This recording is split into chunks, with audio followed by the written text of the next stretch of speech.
Banks actually will be one talking point this morning, definitely, because of these new RBI draft guidelines. We mentioned it briefly, but Harsh has come in to give us more details on it. So Harsh, let's explain, in the simplest terms possible, this increase of liquidity coverage ratio. First of all, this is a guideline. It could come into effect by October. Why will it be a concern as far as banks go? Well, so first off, Tamanna, when it will come, of course, under consideration maybe October. Bernstein expecting it to come in April. So various views on that. But nonetheless, what they're trying to basically achieve is trying to increase the liquidity coverage on retail deposits which banks hold. So the higher the quantum of retail deposits, likely the LCR will inch downwards. So the weight revision has happened, which will push LCR downwards by around 5 to 10 basis points, 5 to 10 percentage points, I apologize. And therefore, a higher amount of liquidity will need to be maintained by banks. So there will need to be a liquidity shore up because the LCR ratio has been tweaked with regard to retail deposits.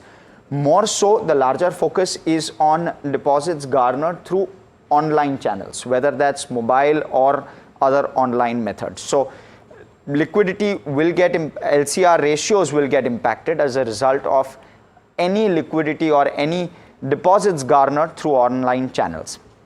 The impact of that, well, Bernstein expects the impact to be around 5 basis points on ROAs, which is 0.05% impact on banking ROAs.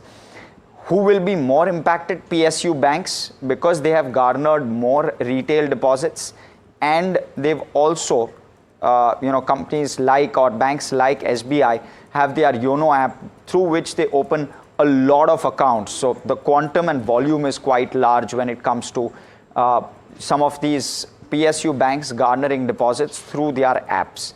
And therefore, maybe some PSU banks more impacted than others.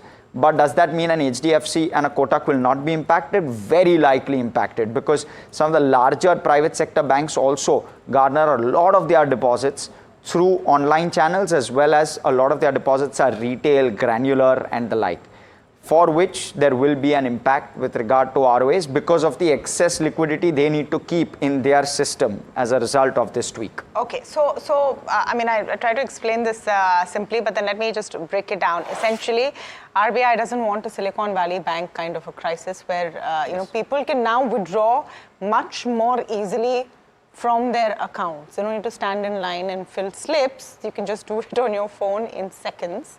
You want to shore up a buffer against that, so more liquidity for banks. Hits profitability and margins at a time when deposit growth is slow. Now, you said those with higher retail deposits will hurt more. Which listed banks would those be? Yeah, so as I did mention, a lot of the state-owned banks rely on retail deposits because they have a wider reach than some of the private sector banks. Something like a Canara Bank, something like a State Bank of India, Punjab National Bank, a wide network where they go into rural India and pull deposits. Some of those banks will definitely get impacted.